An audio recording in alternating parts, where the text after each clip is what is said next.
Hello, time traveler. Welcome back to Eric the Chronicler. Tonight, I invite you to step into a world where there was no comfort, no cities, no safety nets. A world where every day was shaped by instinct, fire, and survival. Make yourself comfortable, slow your breath, and let me tell you a story about one ordinary day in the life of a caveman.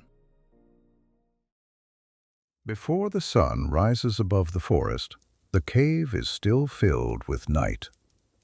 A small fire burns quietly inside, barely lighting the rough stone walls. 3 cavemen sleep close to it, wrapped in animal skins. Their bodies are tired, shaped by cold, hunger, and constant movement. The cave is not comfortable, but it is familiar. It is shelter, and shelter means survival. Slowly they wake, not all at once. One stirs first, stretching stiff arms and legs. Another opens his eyes and sits up. The third follows soon after. No one speaks. There is no need. The sounds of waking are enough. The crackle of fire, the shifting of skins, quiet breaths in the cold air. Hunger comes quickly. It always does. Near the cave wall lies what remains of their food. A few dried berries, several roots wrapped in leaves, a small piece of old meat from days ago. Nothing fresh, nothing wasted. They eat slowly, sitting close to the fire. Berries are chewed carefully. Roots are broken with stone and shared. The meat is warmed over the embers until it softens enough to eat. This is not a joyful meal.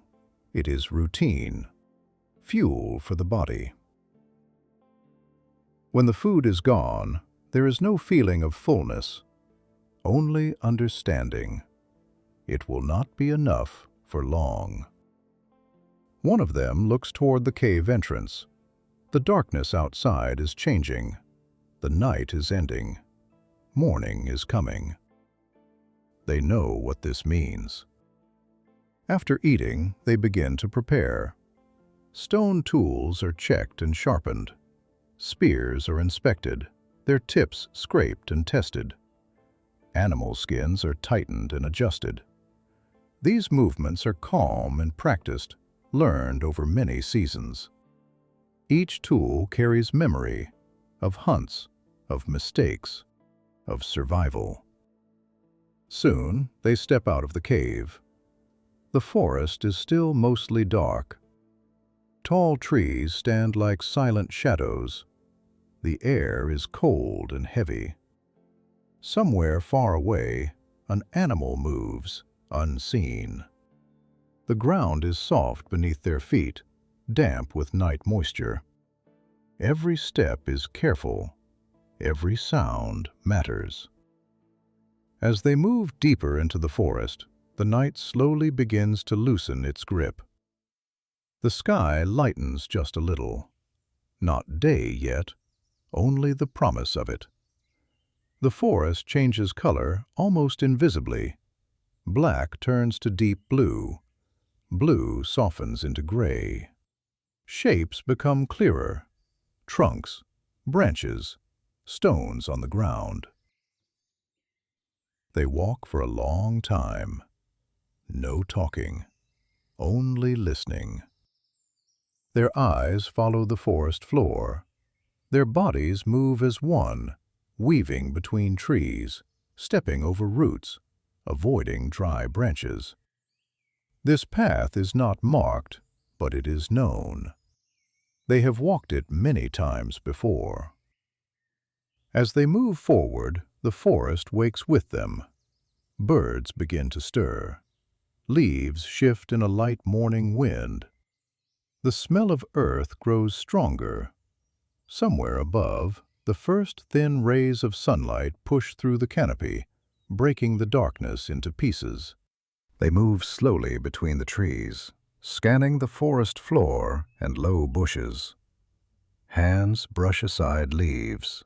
Fingers search carefully among branches.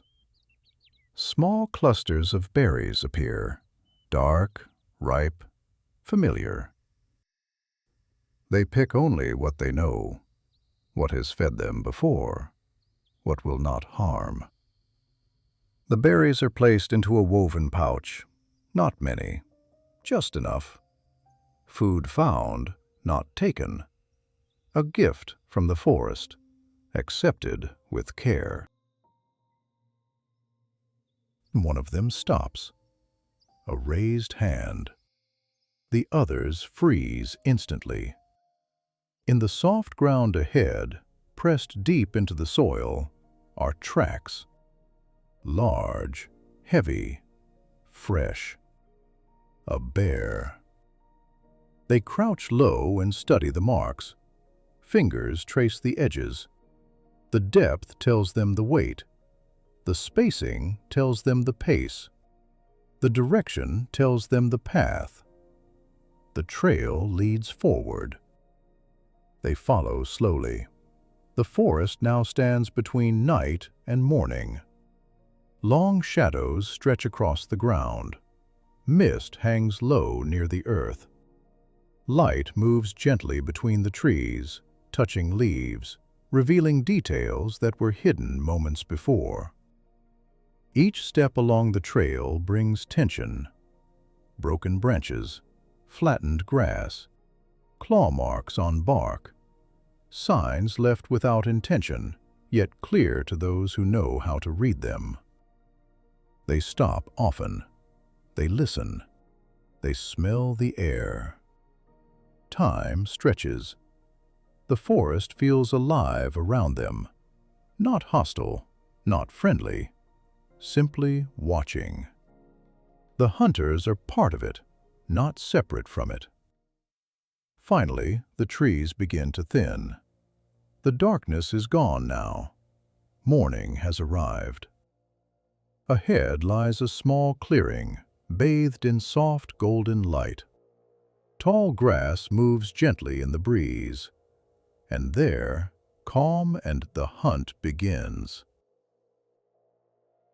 The hunters lower their bodies and raise their spears.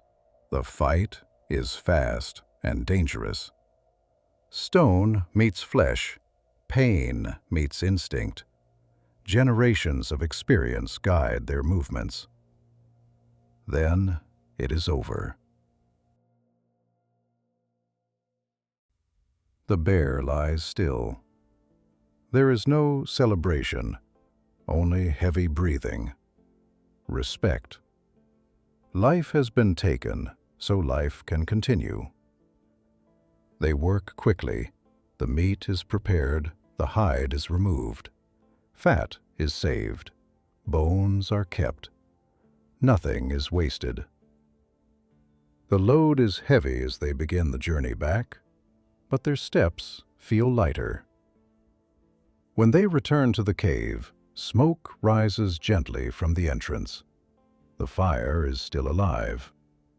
They welcome it like an old friend. Meat is placed above the flames. Fat begins to melt and drip. The sound is soft, steady, comforting. The smell fills the cave, warm and rich, promising strength and rest.